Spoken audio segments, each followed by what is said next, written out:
les airs, on distingue parfaitement les îlets de Bellechasse. Sur terre, le parc fluvial est bien aménagé et permet d'admirer le Chenal du Sud en toute quiétude. Les vents soutenus du nord et les conditions météo actuelles nous poussent à rester ici une journée supplémentaire et effectuer des activités de différentes natures. Demain, on nous annonce un suroît qui devrait rapidement nous propulser vers Cap-à-l'Aigle.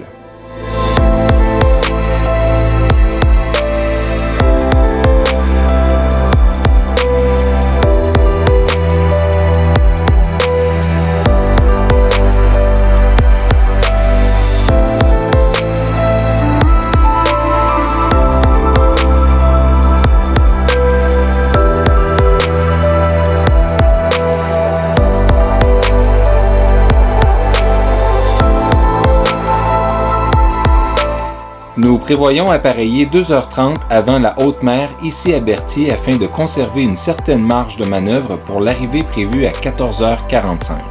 L'idéal serait de ne pas dépasser 15h30 afin d'éviter de lutter contre le flot de la marée suivante.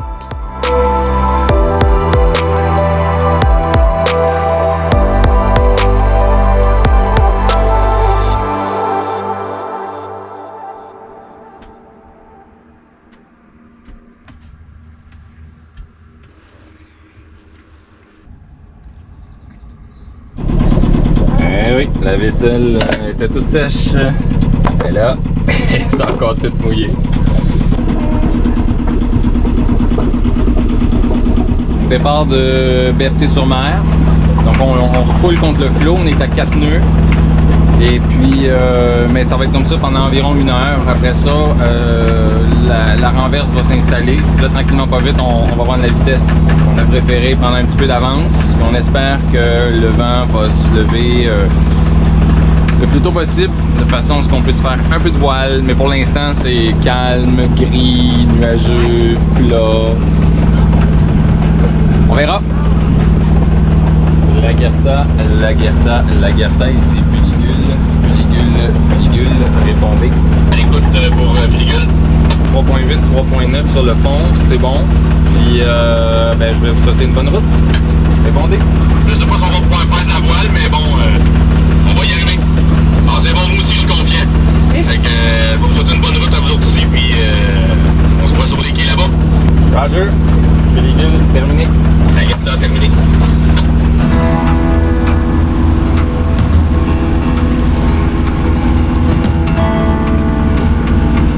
La portion du fleuve sur laquelle nous nous engageons fait partie de l'estuaire moyen, qui est caractérisé par la présence d'un important bouchon de turbidité. L'eau douce et l'eau salée s'y rencontrent et forment un mélange d'eau saumâtre dont on peut être certain grâce à la présence des moules bleus et des balanes. Lourdement chargée de sédiments en suspension, l'eau arbore ici une couleur brunâtre et grisâtre, ce qui, aujourd'hui, va de pair avec l'allure générale du temps nuageux. Notre vent du sud-ouest annoncé ne semble pas vouloir s'établir.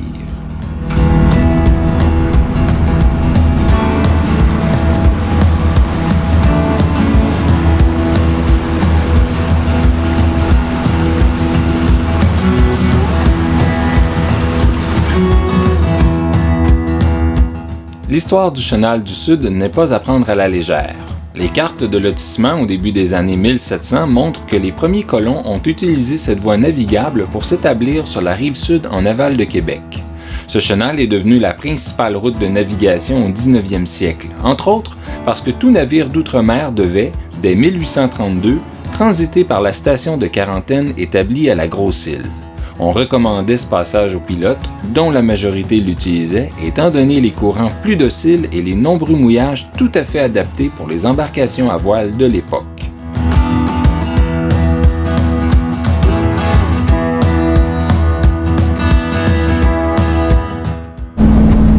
Ici, on a la planification du parcours. Donc, pour chacune des heures, j'ai ma vitesse moyenne, l'endroit où je devrais me retrouver, tout ça en fonction des courants. Ça permet de savoir si on prend de l'avance ou si l'on prend du retard sur l'itinéraire prévu. De nos jours, le Chenal du Sud est bien balisé et offre, pour un voilier de plaisance, une étendue d'eau amplement suffisante. À une époque antérieure, aux alentours de 1860, on comptait une dizaine de bouées en bois peintes en rouge au nord et en noir côté sud. Plusieurs phares ont été érigés dès 1809 dans ce secteur que l'on surnommait le parcours des pilotes. À une certaine époque, les navires devaient attendre la marée haute afin de progresser à la hauteur du banc de Beaujeu. Malgré des travaux de dragage et l'amélioration des aides à la navigation, le chenal du Sud a été délaissé progressivement à la suite de la fermeture de la station de quarantaine dans les années 1930. Il est aujourd'hui emprunté par des embarcations de plus faible tonnage, alors que les navires commerciaux passent par la voie maritime au nord. Nos chances de croiser un cargo sont, par conséquent, nulles jusqu'à ce que l'on atteigne la hauteur du Haut-Fond Morin. Prévision maritime du 15 à 25 sud-ouest. Là, c'est une mer d'huile. Rien. On était supposé d'avoir un 5 à 10 ce matin quand même. Qu'est-ce que tu disais? C'est magnifique. Vraiment. Tu vois en haut. 10h30. 10h30 marque la fin de notre troisième heure de navigation en direction de Cap-à-l'Aigle. Et ensuite, ce sera l'île aux Oies en empruntant le chenal de Beaujeu.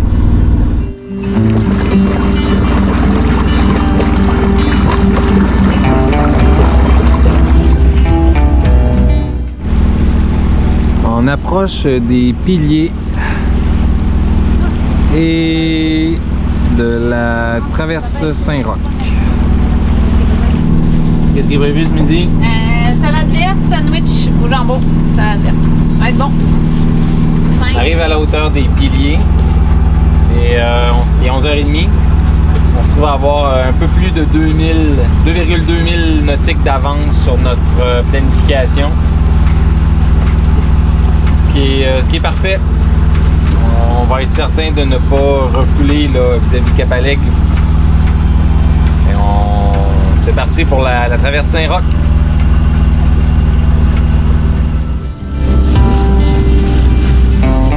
Quel ouvrage fabuleux que celui du phare du Pilier de Pierre. Construit de pierres grises importées d'Écosse et taillé par des prisonniers, il a d'abord servi de lest dans les cales des navires qui l'ont transporté avant d'être assemblé en 1843, morceau par morceau, sur ses fondations. Tout près, au sud-est, se trouve une épine rocheuse sur laquelle de nombreux naufrages ont malheureusement eu lieu. À l'époque, les marins racontaient qu'il fallait, dans ce secteur, veiller la roche. On y a construit un phare, mais une tempête en 1927 l'a emporté. De nos jours, il faut à nouveau veiller la roche à Veillon et se fier à la balise Hôtel 98 Rouge qui indique clairement sa présence. Alors, dîner dans la traverse Saint-Roch. Et puis, contre toute attente, nous avons du vent nord.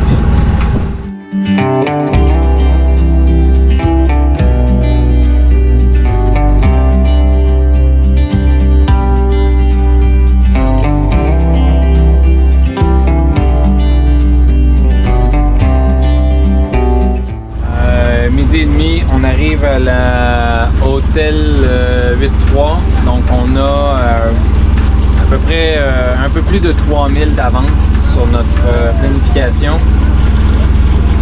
D'ici 1 heure, on sera sorti de la traverse Saint-Roch. Et puis là, ben, il y a du brouillard. En fait, on est au milieu de nulle part. Bientôt, on sort de la traverse Saint-Roch. On a Baie-Saint-Paul sur notre bâbord, mais on est en plein milieu du fleuve. C'est majestueux. C'est malade. C'est vraiment malade.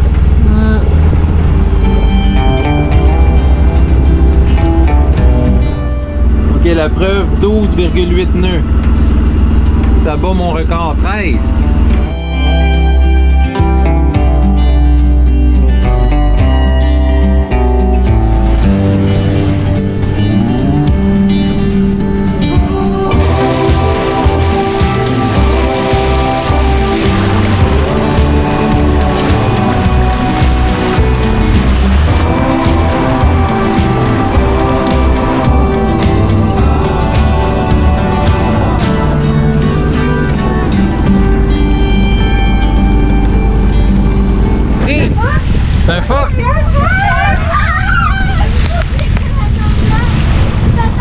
Ben oui, ben il était là, mais...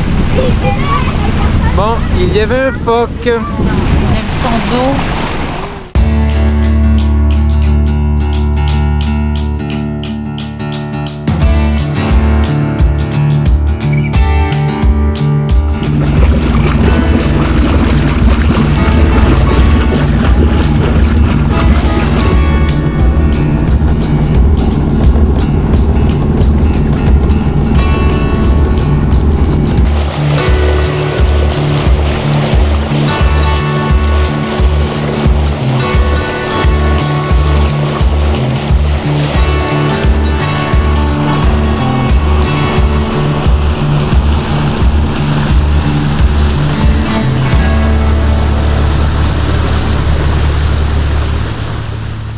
Je trouvais qu'il y avait un rattle sur mon moteur. Ça tient l'alternateur en arrière. Là, c'était tombé. On va régler ça, puis on rentre au port de refuge Capalègue. Oui. Puis là, Seb rentre dans le bateau juste pour aller vérifier tout ou faire je sais pas quoi. Puis là, il me dit, Marie, il y a un ratchet dans le moteur. Non, c'est pas... Un rattle dans le moteur. Pas un ratchet, un rattle. Il y a un rattle dans le moteur. Fait que là, j'ai appris c'est quoi la signification d'un rattle.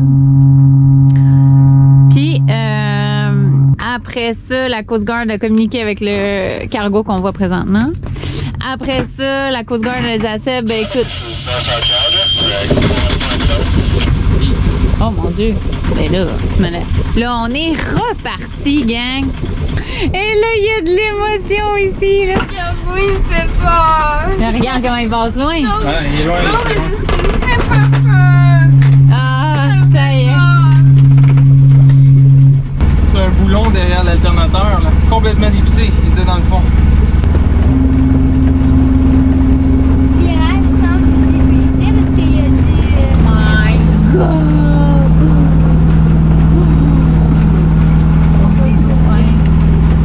Ben là, on n'est pas dans le sud, là. Ok, d'accord. On n'est pas dans le sud, regarde comment t'étais bien. Nous quittons le bouchon de turbidité et naviguons dans une eau salée d'un verre cristallin à 10 degrés Celsius, dans laquelle baigne une quantité incroyable d'algues et d'animaux microscopiques, témoignant d'une richesse de biodiversité avec laquelle les mers du Sud ne peuvent rivaliser. Il est dommage que les images à l'écran ne puissent rendre à sa juste valeur la beauté inégalée de ces lieux. L'entrée au port de refuge de Capalègue ne comporte aucune contrainte des marées. On peut donc y arriver à toute heure du jour ou de la nuit. Il est précisément 15h11 lorsque la proue de Philly fait dos à la structure d'enrochement. C'est parfait. Voilà qui démontre qu'il est toujours de mise de conserver une certaine marge de manœuvre en cas de pépin. En approchant de notre quai, c'est avec une certaine émotion que j'aperçois l'ancien voilier de mes parents à bord duquel nous avons navigué en famille pendant de nombreuses années. Que de bons souvenirs! Et je suis actuellement en train de vivre une aventure semblable avec mes propres enfants, en espérant que ce voyage donne un nouveau sens au monde de la voile et de la navigation pour eux.